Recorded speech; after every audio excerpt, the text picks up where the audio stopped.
my Oh my feelings. God, this is like a centerpiece of our Oh my interview. God. Yeah. Just wondering. Beau-revolutionaries in the house. Yeah. Holy Yeah. shit. Let's go. What's up, everyone? Damn. Yo, Jesse. There goes Adam, the what's up, Did you man? feel anything from How you Seth? doing, man? I'm good. I'm good. You got the jacket on. That's great. Well, you know what's funny is I auditioned in this jacket. I What? love it. I That's auditioned in this great. jacket, and they loved it so much they were like, "We have to buy that jacket." That's awesome. So did you rent it to the production? No, this is actually my jacket. They bought a jacket that looked just like it. It's actually a different color, so this one's mine. I'll be damned. Wow. Yeah, so I thought you guys might like that little tidbit. Hell yeah.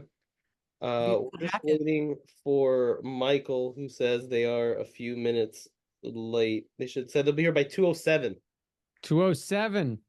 Okay. I like it. Specific. It's good. So let's not waste any time. I'll start the show and then I'll let them join in and we'll just deal with the confusion. You've already got a lot of good material. I do. It's a good thing to record. This is perfect. Yeah. Welcome to the Boon. I could do it better than that. I could do it way better than that. That was a week. I'm sorry. That's the holidays. I got a better welcome than me. That's right. Just a little bit of water, you're good to go. Or whatever's in that bottle. That's right. That's right. Who knows? Who knows? In the year 1997, the future is in chaos and turmoil. Mankind is on the brink of extinction. Brave survivors band together and build a time displacement apparatus to receive a signal from a parallel future. This transmission is the Boondocast.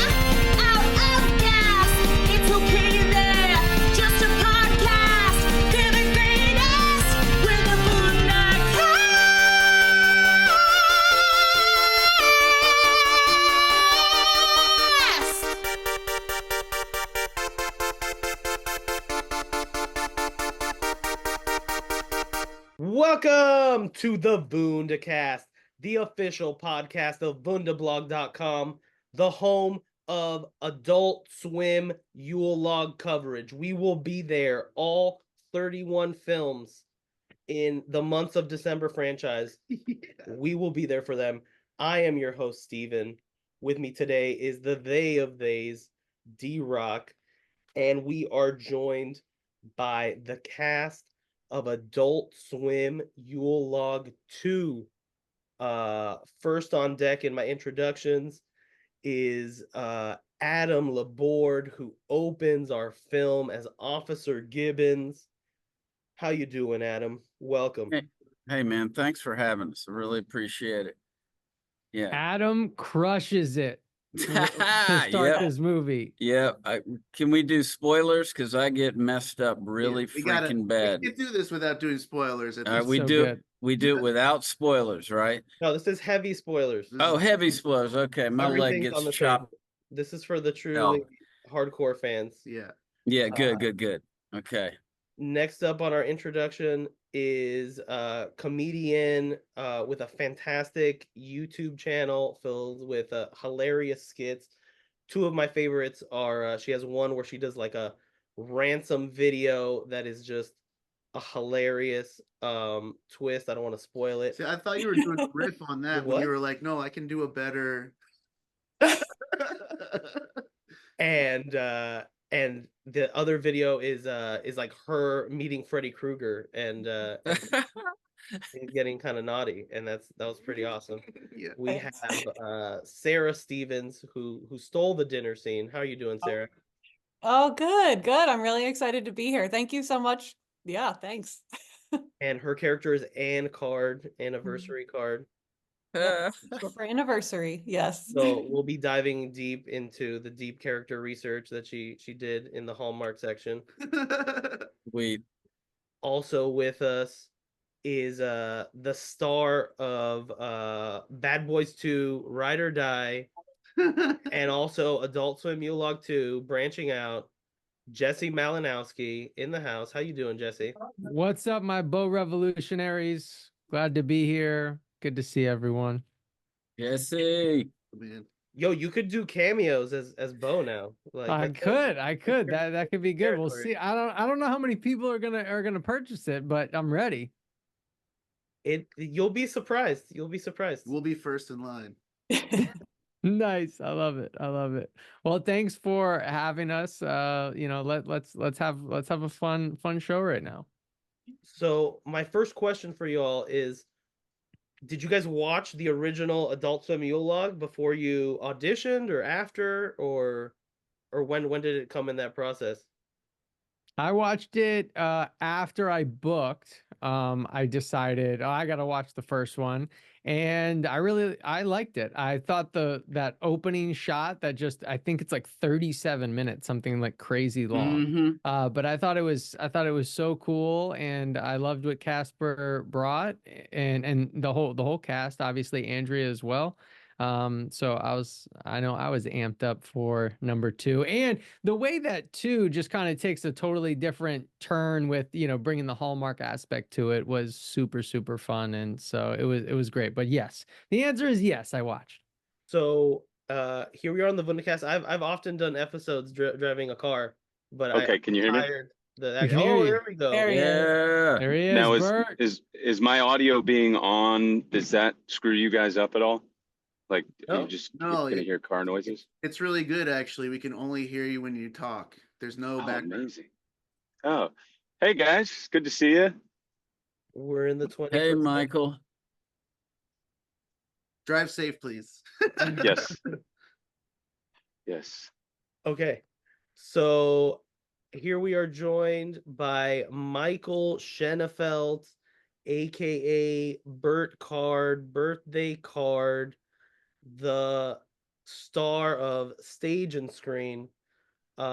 We've already started the show. I just did introductions for Sarah Stevens, Adam Laborde, and Jesse Malinowski, who are here with us. And my first question, I'll let Sarah and Adam answer, and then I'll let Michael chime in. When did you see Adult Swim Yule Log, the first movie? Before and after auditioning? Sarah? Yeah, I saw it a few days after the first one came out. I had some friends in the first one, and I had no idea what to expect out of it. And so I love horror comedy. It's like one of my favorite genres. So just watching it all unfold in the multiple timelines, it really blew my mind. I loved it so much. Whoa. Adam? Yeah, so I watched like the first half before I did my audition, and then when I booked it, I watched the whole thing a couple times just to get it in my head. And it's insane. Yeah, that opening shot is only good if you're on about 16 hits of acid and you're stoned and it's about 4:30 in the morning, because it's on the fireplace for 11 minutes or like 6 minutes. Y'all know, you've seen it a million times. There's but 8 minutes just of just the fireplace. yeah. And then they go a little wider so that it's like, you know, a stage play. Yeah, and then it starts, and then it's just fantastic because it goes completely crazy. You know, the movie is insane. You know, but it's horror comedy, and it was really well done. And they really had was very little rehearsal time for that big extended take. Like Mhm. they didn't have that much time to rehearse that. We interviewed them for the first movie, and it was like they had to like cobble it together themselves, I think. The morning of, yeah. The morning Yeah, got yeah. together and rehearsed. So yeah, that was a very impressive feat. It was impressive. Yeah, it's a long. What did you say, Jesse? How many minutes was that? 21. I thought it was like 37, because It I could- remember thinking, oh my gosh, I really, really like this. And then I paused it at one point because I was like, all right, now I do want a different. I liked it at first, then I started. I wanted something else, and I feel like it was like minute 30 something, and I was like, wow, this is so long. Yeah, with Yeah. the So this static is camera. minute 30, no cuts whatsoever. Was that what Casper Yeah. and Andrea said? Wow. Yeah. Impressive. Yeah. So, Michael, when did you watch the first film, before or after auditioning? It was, I think, between the initial callback, I'm sorry, the initial audition and the callback, I watched the film, and I was very, I was like, I don't fit into this world. These guys are just, first of all, very funny and terrific. What I assumed was like a lot of sort of like kind of improv heavy when you're shooting such long scenes. I imagine that they had to be able to improvise pretty well. So I was a little intimidated, but then I realized when I finished the film, I was like, oh, this director who I confess I didn't know anything about. I'm not an Adult Swim fan, or at least I wasn't at the time. And that, but there was something freeing in knowing that, hey, it sounds like this group of creatives is up for anything. So I was like, all right, I'm going to bring my ideas and be receptive to everyone else's, and hopefully we can play. And I think it's safe to say we did a lot. So that was awesome. That's for sure. Yeah. You're an Adult Swim person now yourself. Congratulations. Thank you. And I actually just watched it with my brother-in-law. This is my second watch of Yule Log 2, Christmas night. And my brother-in-law was like, wait, is this the guy who did Too Many Cooks? Which I haven't seen, I confess. But he is a huge Adult Swim fan, and this really delivered for him. So that made me feel really great. Yeah. Yeah, it's a big risk too, like to just go in such a completely different direction. And yeah, I mean, I can see why you're like, oh, I wouldn't fit into this, and then you're in a completely different movie. You're like, oh, okay. Yeah, yeah. We absolutely loved it, and we had very high expectations as fans of the original, and it met, all those expectations and surpassed them. Yeah, in like a completely different way than I expected it would, right? Like, yeah. And the cast, I heard that it was the audition process. Everyone was cast in less than 2 weeks before the film started shooting. How many days specifically were each of you on set? I heard it was like a 21, 22-day shoot. I think I had.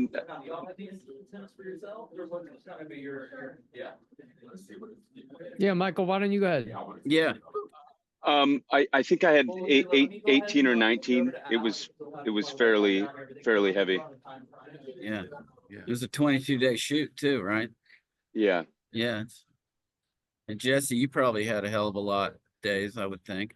I actually think I only had like 7 days total, 7 or 8 days total. Yeah. in and out, boom. Yeah, and I had 2 days. I had the evidence room day, where I fight the Yule log at the beginning, and then another day which was for just the conversation I was having with my sheriff. So 2 days.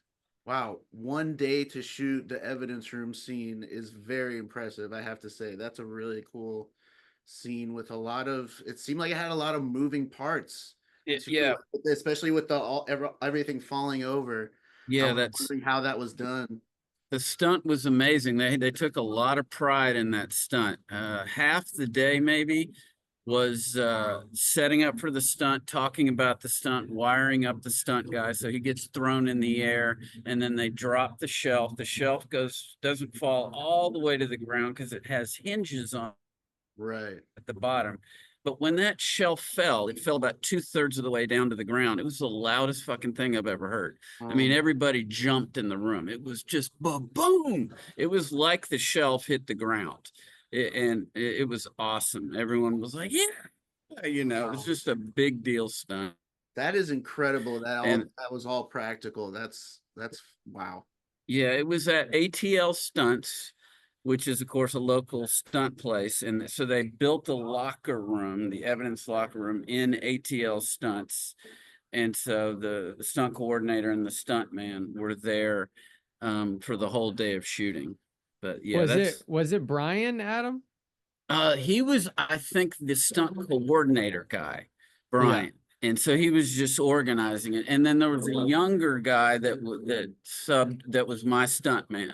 He was like 100 years younger than me, so they put a ball. they put like a bald wig on him that has my exact hairdo. And it's just so funny because he's, 25 and nimble and a stuntman, and I'm 54, but we had the same exact hairdo. It was funny. Yeah. Sarah, how many days? Did it take? I was on set 3 days. So the one day was kind of when Zoe, Andrea's character, meets the family, and then the big dinner scene, and then a couple of days outside for those outside shots. Yeah, in the woods and stuff. The woods, yeah, in the woods, and at the Yule Log Festival, trying to put out the logs. Oh, that was funny. And Yeah. you were so amazing in the dinner scene. Like your reaction steals that scene. Like we were like laughing to the heavens. That seems like a universal like crowd favorite scene when like she's only concerned about the dinner. Yeah. I mean, I was good. Like projectile vomiting. Yeah. The food. Yeah. You're in your head. Yeah, stop. Aim away from the food. Yeah, It's aim so away. good. Yeah, it was great. Was it that much was it that length in the script, or did you add or improvise onto it? No, that was in the script. Like I really appreciated that Anne, the character I played, she was only concerned with like the small issues. And I appreciate that Casper kind of like kept that thread, because it was like when we were trying to put out the fire, she was just worried about how the hose was aimed. And when we're chasing her in the woods, it's like, well, Nana never ran that fast. Like she was always just focused on, she couldn't process the big things because she's just like a Hallmark woman that's never seen anything like that before. And so, I mean, it was all in the script, and it was a very fun character to play. Yeah, that's one of the great aspects of the end of the film, is seeing how each character tries to like rationalize their reality as it's unraveling, especially with Beau, who seems to be oblivious to everything until he is, and then all of a sudden he's like an expert on it and ready to coin the phrase Yule Log massacre. What some are calling the Yule Log. Oh yeah, that was hilarious. Yeah, you named it. Yeah, it's like you were covering it for press or something. Right. Yeah. It's great. Did you think you were gonna die, Jesse? Because we thought you were gonna die. I'm so shocked that you survived the movie. Yeah. I was shocked I survived the movie as well. Although very excited that I survived the movie, because if 3, I don't know how we don't have Beauregard in 3 if there's a 3. So I'm glad that I made it. But I like that we got everyone thinking, oh, he's definitely going down in this barn or wherever I was. And so that was a super fun scene to shoot. That was actually the first thing that I shot. Whoa. And it's always seemed to me that there's some sort of mystical relationship between the log and like being filmed, because they're like really worried about, like in the first movie, the sheriff is like, delete that tape if you're filming the log. And so like now the fact that like all these social media influencers have like shown it all over the world, and now everyone knows about the Yule log, like what are the consequences of that? And I feel like Beauregard is a huge part of that. Yeah, especially the exploitation and commercialism aspect of his character is like a new realm of horror that Casper gets to play with. Okay, I now our most hard-hitting question for all of you. What was the food like on set? What were your what was deep production? That's deep. Mm-hmm. Like craft service, or like the dinner table scene? Oh, was that real food? It was. Yeah. Wow. Nice. I don't know if all of it was, but the bigger pieces that would have been obvious if it wasn't were, for sure. Yeah. So was there anything in the craft services that helped you get through the production that was extra awesome that you want to highlight? I think Adult Swim Yule Log, they highlighted the iced coffee situation and the vitamin D packs. The coffee was damn good, because I'm a coffee addict. So the coffee was solid at Crafty, and the catering was good too. The lunch/dinner was solid. Yeah. Michael and I ate lots of beef jerky. Nice. Yeah, a little You got to get a your little protein. behind the scenes magic. I do have Jesse to thank for turning me on to not necessarily a full carnivore diet in my case, but a definitely high fat, high protein, eliminating sugars and eliminating carbs. And I think it's probably not the best diet for everyone, but he turned me on to that, and it's awesome. You're Yeah. still Carnivore, doing it, baby. man? This is a tough week. This is a tough week for That's fine. Yeah. following Oh, that it sure diet. is. Yeah, but yeah, I sort of. There's more on that Nice. later. But yeah, Jesse and I were kind of just scarfing down burgers and jerkies and stuff. So, but yeah, I thought craft services was great. Yeah. Oh, it was an awesome, excellent set for that. I do think like the day we shot the dinner scene, Michael, I don't know if you had the same thing, but I know at a certain point I wasn't really like feeling like eating anymore. Once the like vomit was kind of coming out and covering all the food, and we were just, it was hot because we filmed it during the summer. And so it was just like this like cream of soup thing that was dyed Yes, green sitting all over food and for, I hours. But I lost my appetite upon first seeing the shrimp fudge make its way to Oh. the Yes. Christmas dinner table. I Casper think Kelly is the king of food horror. yes. yes. Yeah, that shrimp fudge stuff was so damn funny. You know, just kept on going. They just kept pushing it.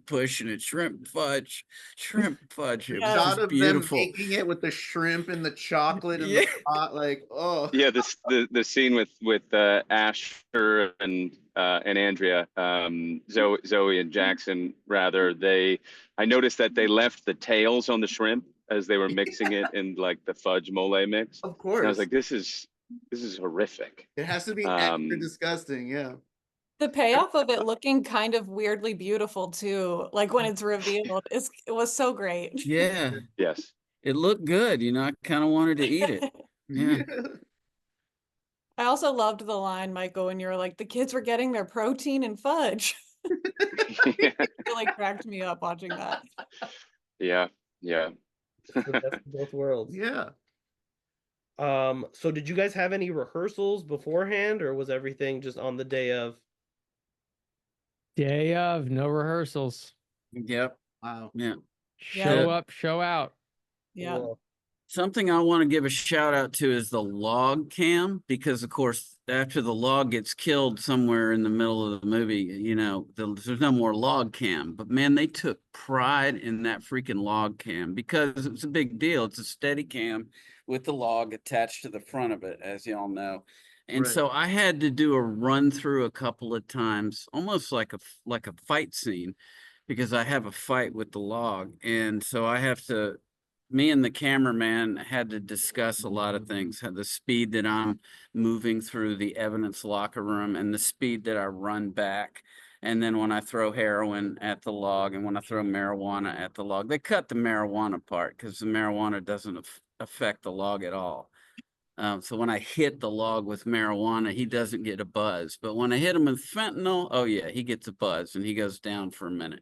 But all that had to be discussed with the log cam operator. So that was a really kind of unique thing, the log cam. And so I had to talk that The out. with unsung actor in the movie, the Yeah. log cam. It really was. Yeah, they took Casper and the gang really took a lot of pride in that. And it was a big part of the budget for a little while, you know, until the log cam is gone. Well, the log cam, Adam, comes back during the massacre. I don't know if you noticed. Oh it. yeah, it does. It has to, right? Because Yeah, of yeah, all it comes those back. logs. Shoo. Yeah. And when everyone's running around, it takes somebody out against a tree. And I remember I wasn't like right in that scene, but I was there, and so I made sure to like really look at how they were doing that, and they like created this crushed head against a tree, so it's somebody like running and it's the log cam, and then it goes to like black, and when it comes back then it's like the crushed face on the tree, and so the log cam makes its return at the end. Oh, good. Yeah, because you're right that it does knock the shit out of that character against the tree. Yep. Yeah. And then it also crushes poor Daniel's head from both sides, but that's not log cam. That's a different effect. Yeah. Yeah, it was all effects overall. Well done. Yeah. Yeah. What was it like working so closely with Andrea, Michael, and Jesse? Jesse, you go. Okay, I love Andrea. She always had such a positive presence on set. She was always very encouraging.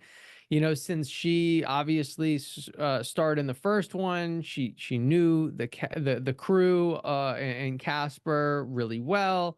So she was very encouraging and like, hey, like, try this other stuff. Feel free to improvise. Why don't we try this? And so I really thought Andrea was so encouraging and like helping at least like my performance be a lot more free and a lot more fun and kind of pushing the boundaries on what this character could be. So I honestly like I really give Andrea a lot of credit for how fun Beauregard really came out, because I was able to, you know, not feel chained in any way, you know, and she really was the one, I think, that was like, yeah, let's like have more fun. Why don't we try this? And so with her leadership there, it allowed me to kind of step into my own and have fun with it. So Andrea Lang's the best. Love Andrea. It was such a pleasure working with her. I echo every single one of those sentiments. I think that, I mean, this movie rests on her shoulders, and she carried it as if she were Atlas. I was beyond impressed because I had had a few scenes with her in a different project a year or two ago, and I knew she was a talent, but I didn't, you know, I didn't really keep in touch or anything. So it was, you know, just a fun to and sort of random to see her again on Yule Log 2, and at our we had a bit of a chemistry read, and then you asked the question before if we had any rehearsal time. I think Andrea and I got on a Zoom call, just the two of us, just more just to run lines and stuff, and maybe talk about the tone of some of these scenes as she understands Casper's writing, certainly at the time way more than I did, but what's the most important thing is the product, and I think she is so good in this film. I mean, I texted her this right. I had actually watched it the night it dropped, and I texted her right away, and I was like, every note, every beat was just word perfect, and on top of that, she looks stunning on camera. I'm like in awe of her talent. So I knew she was great, and she's a generous scene partner, and certainly patient with me as I was, particularly the first week or two of shooting, I was coming in with ideas and even to the point where I was like, hey, can we chuck this line and maybe head in this direction for the scene? And Casper acquiesced very patiently with me, and Andrea was like, yeah, I'm game for anything. Let's try it. And I think that a lot of cool moments came from that. So someone who's willing to play is invaluable on set, and then just to have Andrea's face and aura and charisma in the final product, you know, in our film is just, we're lucky. She elevated every single moment. So yeah. And you were fantastic with her. It was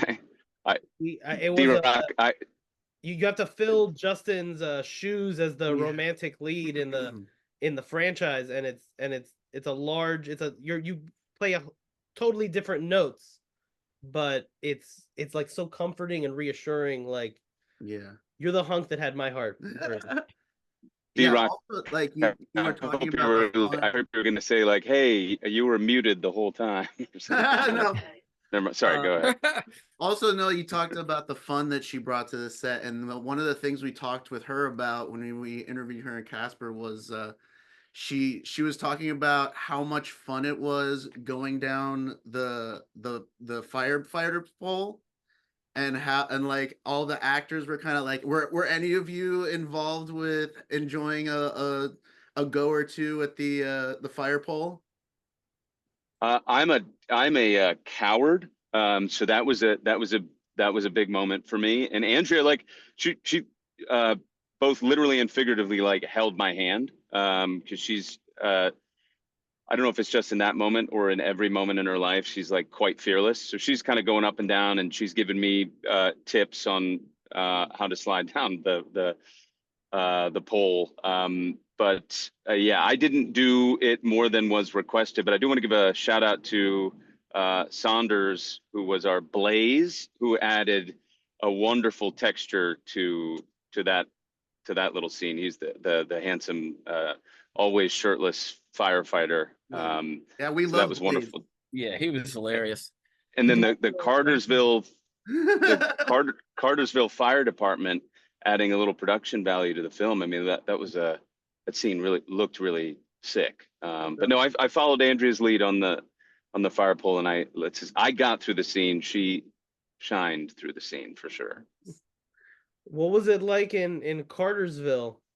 Was it as Christmassy as it feels? Yeah, Casper had such glowing things to say about Cartersville, so we'd love to know some of your experiences. Oh, I thought, yeah, it looks like a town out of a Hallmark movie. I think they were.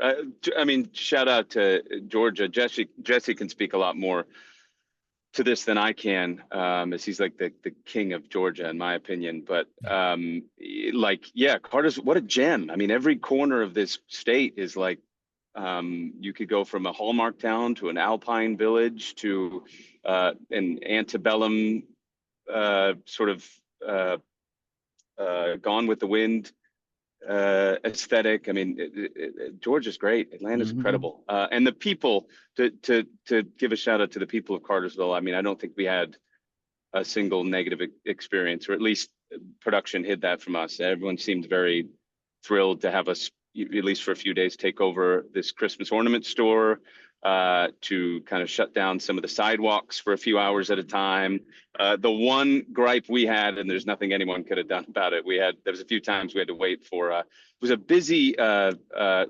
busy freight train that ran through the city. So sometimes we had to wait 30 minutes in our little passenger van, going between base camp and shooting in the town of Cartersville. But it gave the cast a chance to, joke and razz each other in the van, in between scenes. So Well, I can also, I was gonna say, the Cartersville town was super cute, awesome. However, I was gonna bring up the trains for sure. In the scene where I'm showing her the ornament store, it's 3 o'clock in the morning, no exaggeration. 13 trains had to have gone by.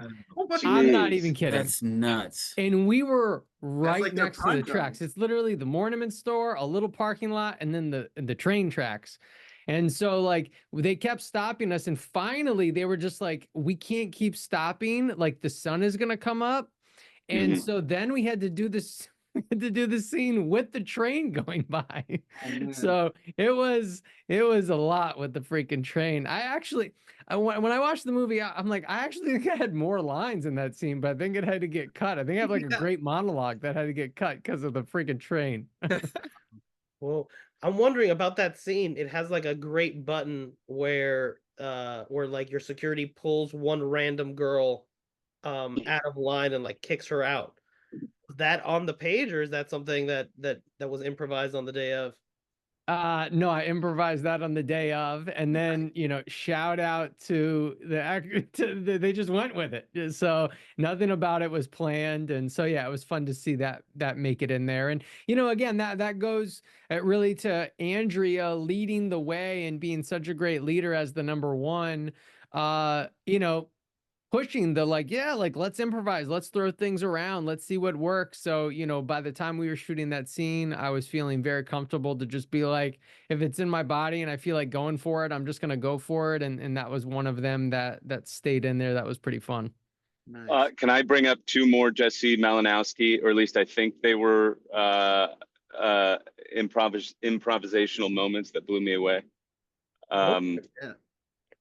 There was one in a scene when a great Atlanta actor, Josh Ventura, came up. He was one of the hunks who was delivering, Christmas presents to an orphanage. And I think there was Jesse, help me out here. I think someone slapped all of the presents out of Josh's hand. Was Yeah. that- Yeah, my bodyguard. We're like, get him out of here. Just That was slaps funny. the presents out of the hands and then like gets them out of there. We did that a couple different ways. That one was a little bit more collaborative, but I don't remember who came up with just slapping the presents out. So obviously, since he's about to mess up all the gifts, that's the last take that we did. Yeah, I love that moment. And then in the sort of the denouement of the film in the ornament store, when the Zoe's boss from the Choral Conservancy comes in, and her and Jesse have this instant connection, and then she sort of touches Jesse's chest in a sensual way, and he goes, "Oh, you like that deep V?" I'm just like, yes, that is the alpha male texture that Jesse brought to Beauregard. That I just think it makes the scene, sing a little bit. Actually, I think it's so funny that you brought that up, because that improv was actually for Josh Ventura, who was holding the presents, because he was like, "Oh my God, bro, your deep V's are so deep. Like every single shot I'm in this deep like V. a deep U."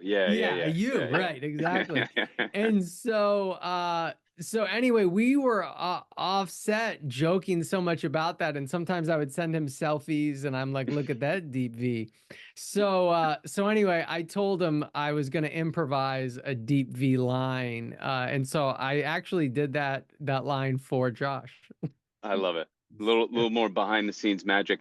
Hey guys, I am pulling in. I'm a seasonal cast member at Disney. Running into work right now. Do you have a question for me I can answer for y'all real quick before I clock in? Sure. Is this so are you a hunk in the Disney parks as well, or is this only in cinema? I'm never a hunk. I think this is kind of the only movie I have ever been a hunk in. No, Disney's real cagey about what you can share, what you do. But I'm just, I know. I've been on just subreddit, but something to do with Star Wars in the park, and we'll leave it at that. So holy shit! Sweet. Thank you so much, Michael, aka Kylo Ren. It was a pleasure. No, not Kylo. But it's a pleasure to see you all again, and to see my sister in the film of the family cards. Good to see you, Sarah. Good to see you, Jesse. Thanks for being a pal. Since we wrapped, it's been good getting to know you guys, and I'm signing off. It's a pleasure to be a part of this film, and forgive me again for having to be in the car. No worries. Thank you so much for your time, and we love you so much. We love the film, and hopefully you survive for a few more pictures. Yeah, I hope so. And if you guys want to talk more about the film, we can hop on the phone whenever, and I will. I'll speak to you soon. Cheers, guys. Bye, Michael. Bye, Michael. Michael.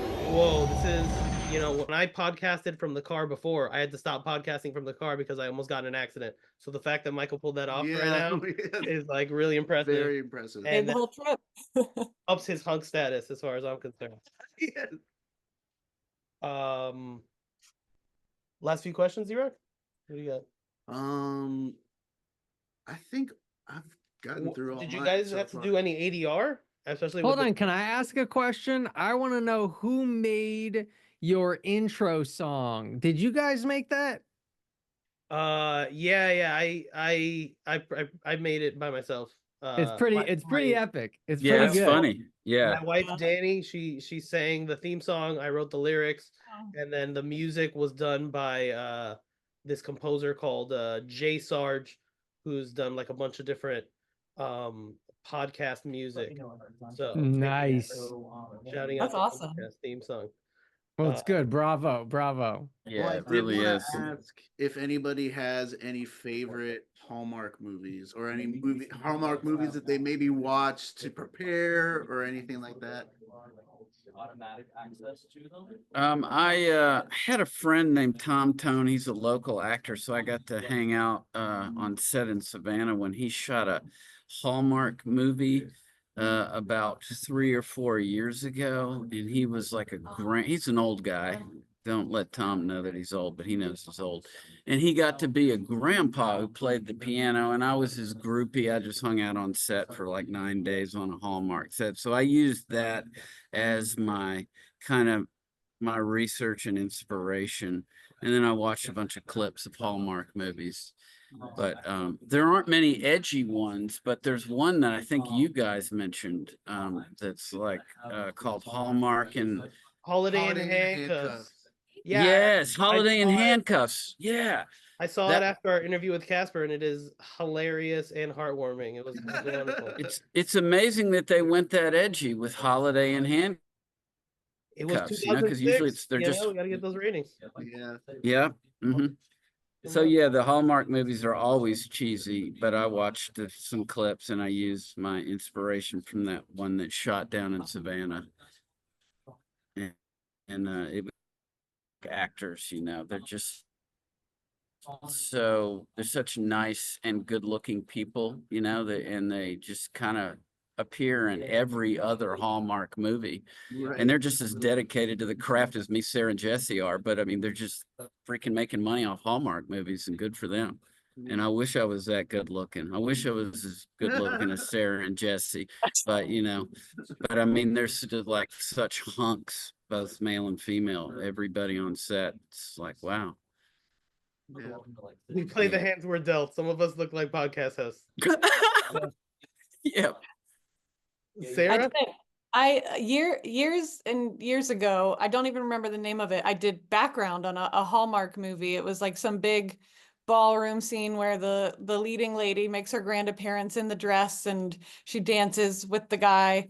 And so kind of similar, Adam, to what you were saying, like I feel like observing kind of how they made the decisions. Like I remember they spent a good 20 minutes trying to figure out if she should have a glass of champagne in her hand to decide if that was appropriate in that moment for her to have alcohol. And they were like, definitely don't sip it, but we're figuring out if you can hold it. Whoa. And I think I did take a little bit of that with me of like, everything's very careful in Hallmark world. Everything's very, no one's really mean or bad. They're just everyone's just kind of there and they're either right for each other or not. Exactly. Yeah. Yeah. I didn't watch any additional Hallmark movies than the ones that I had already seen. I was excited that I really like Christmas movies. Well, I just like the holiday season in general. So I was excited that everything was Christmassy. I loved being around that in June when we were filming. That was fun. And my mom has always wanted me to be in a Hallmark movie. So it was fun to tell her, Mom, I booked a Hallmark movie. Kinda. Watch it. And your mom was at the premiere, and that was the sweetest thing ever. That your mom was there. That was just wonderful. It was. Yeah. She happened to be in town, and so when Claire hit up everybody that we were gonna like get together and party and watch it, I was like, my mom's gonna be in town. Can she come? And so, but my mom, I had a early screener, so I was able to see it during Thanksgiving, and my mom's comment after the movie, or even like during the movie, was like, I don't know why anyone would make this movie, I think is what she said. But then she's like, I'm gonna watch it again, and then I kind of helped. I like she asked me some questions, and then now she's probably seen the movie like 8 times. Oh my god! And now she like loves it. No, but she just didn't quite understand. Like she didn't understand like why Andrea was getting knocked down. She's like, why does she keep getting knocked down? This is so stupid. I'm like, no, it's hysterical. Like that's how they meet in Hallmark movies, you know? And she's like, oh wait. So once I kind of explained some stuff to her, she was like, actually now she's telling everyone, do you like weird like horror movies? So now she's trying to build up the fan base for us. That's awesome. That's adorable. So what got each of you into acting, into the world of cinema? Long story short, for me, I didn't make the basketball team when I was in high school. My drama teacher was like, good, now you can be in the play. And then, you hear that first audience roar and then it's like a drug. You just keep coming back to it. Mm-hmm. Yeah. I think I started out writing, like I love writing. And so I very briefly did some stand-up, but I quickly discovered that wasn't quite for me. So like I found improv, and then through improv, I kind of found acting classes. And then once I did my first short, I felt very like, oh man, I just kind of want to keep doing this forever. Yeah, Sarah and I have done improv together, and she's hilarious. She's really connected and very funny. You too, Adam. Yeah. And so my dad was a producer director in Atlanta back in the 70s, 80s, and 90s. And so he just did commercials, in the heat of the night was our only show back then. And so I got to be on set as a kid and as a teenager and play around. And then I took some classes at Alliance Theater in the 90s, but then I had to go off personal story and do lots of drugs and drinking. And that was fun. As you do, yes. As I do. And then I got into recovery. And I was about 6 years into recovery, 7 years, and I met Philip Seymour Hoffman. He came to our meeting on Monday nights. I can blow his anonymity because sadly he's dead. So I'm blowing his anonymity, and that was sad. So we got to know him in recovery, and he's a real sweet, gentle guy. And he was here filming the trilogy. What's it called again, Jesse? Hunger Games? Yeah, Hunger Games. Boom. And so he was in recovery too, and I met him, and I realized, well, he's a human being. He's a real sweet guy. So I decided 11 years ago to really immerse myself back into acting because I was emotionally ready, because recovery made me ready to act, because now I don't give a shit if people think I'm a psychotic or a sweet guy or anything in between, because in recovery, you discuss who you really are. And so kind of Phil inspired me, and then he died, that bastard. He's the sweetest guy ever. He really is. And then I've just been going at it ever since. Long answer, but that was my life story. You just got my life story. Dang, I didn't know that, Adam. Thanks for sharing that, man. Yeah, man. Thanks. It almost got me crying. So I held it back for you, Jesse. I held the tears back, but yeah, that's my life story. Wow. Thank you so much for sharing that. Yeah. What final thoughts?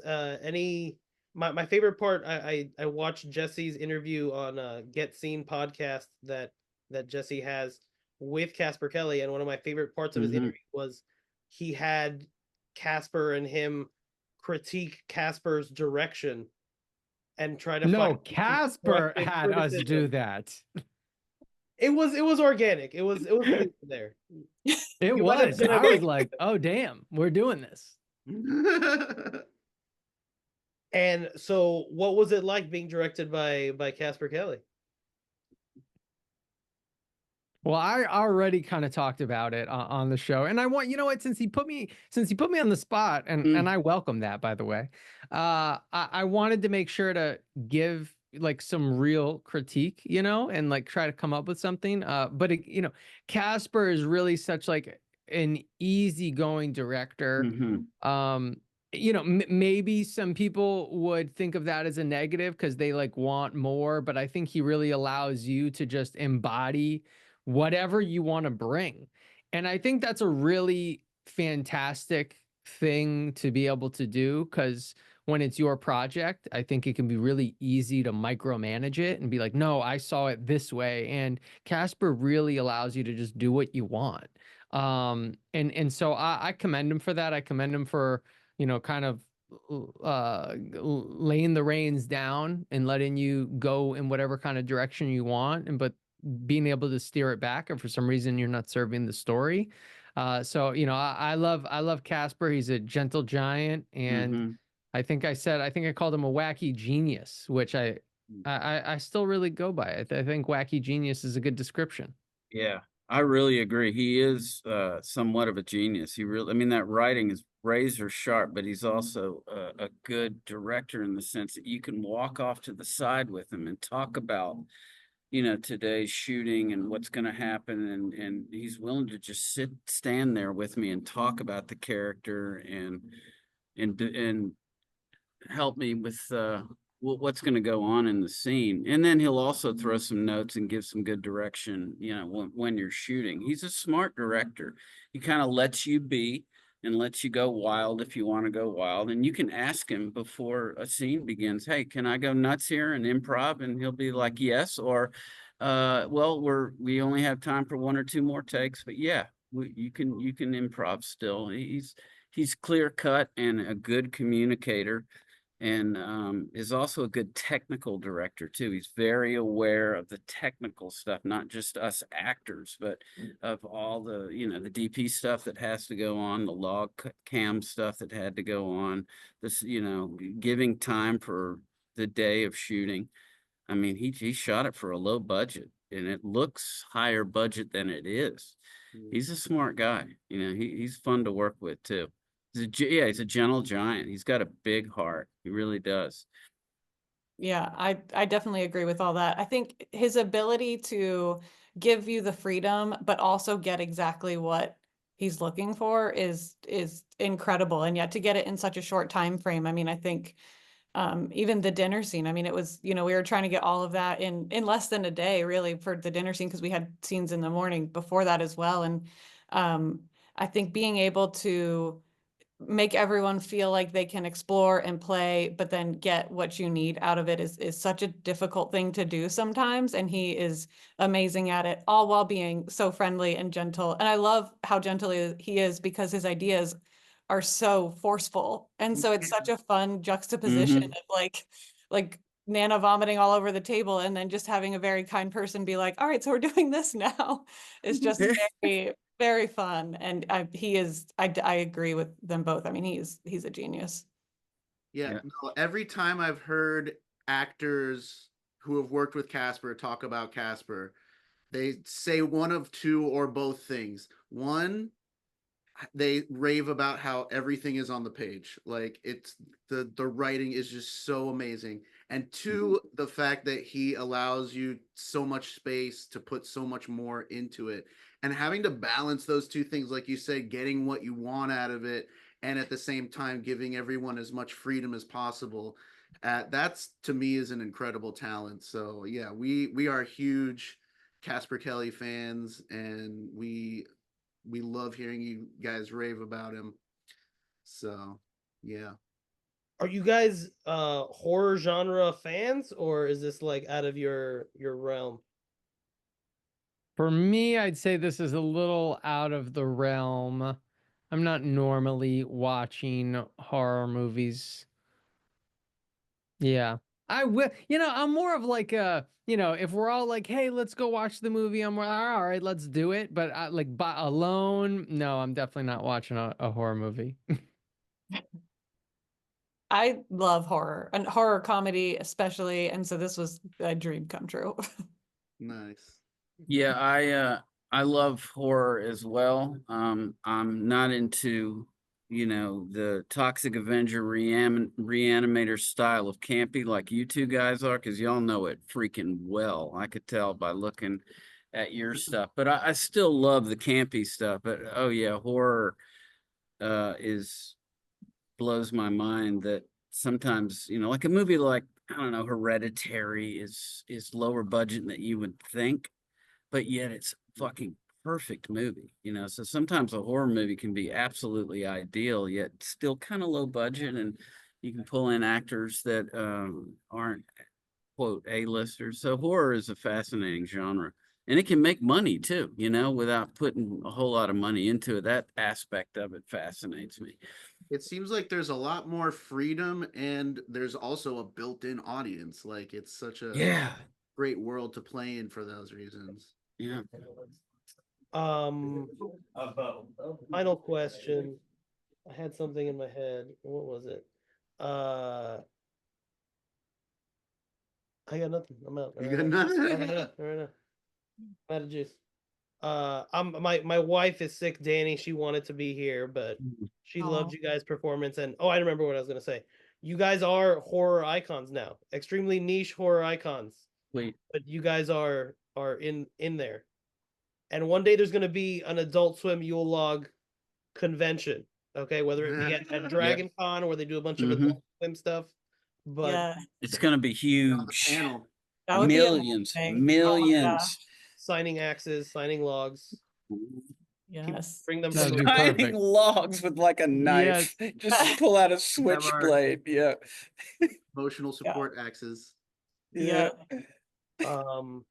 Anything that you guys want to plug before I close things out? Specifically, Ooh. I haven't covered. No. Okay. Jesse's got something. No, I Jesse. don't know. I don't know if I have anything. I wasn't ready. I want to. What I think you got. Have you guys given Casper ideas for 3? I feel like y'all got all the ideas. Oh yeah. We found out that Andrea has done a musical before, and in my research, I found out Michael has also done musical theater. So I would love to see one of the Adult Swim Yule Logs be a musical. Oh damn! That's would a good be idea. Yeah. Great ground to grow into. That's so Yeah. good. Yep. Horror musical. And also, That since is- time travel's on the table, you Mhm. could do so much. Like we could go into why Beauregard is the way he is via time travel. We can understand why this family is named after cards. Or the even greater question is this movie all a dream? And all these people are people in the hospital that are like coming in and out of her room, and you're all actually different characters that are like part of the hospital staff or something, or the social works. I know it is kind of set up for that. Yeah. Dang, I like it. I like it. Well, Yeah. let's see what Casper comes up with. Yeah, and he's game for doing 3. I read in y'all's blog or in your. Isn't he somewhat game for doing 3? Yeah, He's definitely down. He's good. Yeah, no, he definitely wants to do it. He Okay. said he wants it to be a trilogy for sure. The people Good, need to rise good. up with axe in hand. He wants to do 31. Well, it's the Days of December series. Yeah. That's incredible. That would be crazy. That's great. I have been your host, Steven. This is D-Rock. Thank you so much, Sarah Stevens, for joining us. Thank you, Adam Laborde. Thank you, Jesse Malinowski. And remember, kids, always hire a great security guard, and you will survive a horror movie. Okay? Yes. Thanks, you guys. Much love. Yeah. Thank you Thank so you much. guys. Thank you. This was Thanks super everyone. awesome. Sarah, Adam, Yeah. good to see you guys. Yeah, good to see you D-Rock, both. Really Steven, good to thanks see for you. having us. Yeah, thanks, Super Steven and appreciate it. D-Rock. Yeah, you guys are awesome. And Bye, thanks everyone. for bringing the jacket. That was amazing. Yeah. Bye. Yeah. All right, bye guys. Bye. Easy, everybody. Hail Thunder. Hail Thunder. Wundercast? Give it Yeah. up for Wundercast, man. What an adorable name. You're listening to the Wundercast. What's up, everybody? This is Jason David Frank, Green Ranger. You're listening to Wundercast.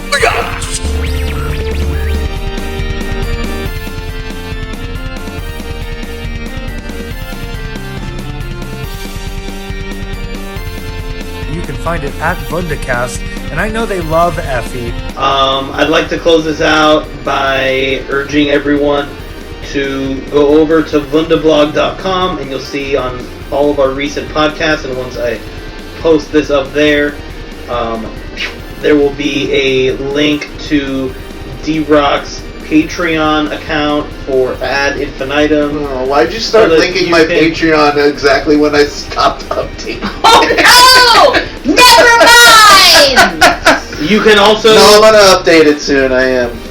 you Because can Halloween-a-thon's almost over. I've been busy with Halloween-a-thon, so. you Sorry, can everybody. also support the Ringing Rocks roller rink and their GoFundMe to improve their local facility. You can check us out at Wundercast on TikTok and on Twitter. And thank you for joining us on YouTube.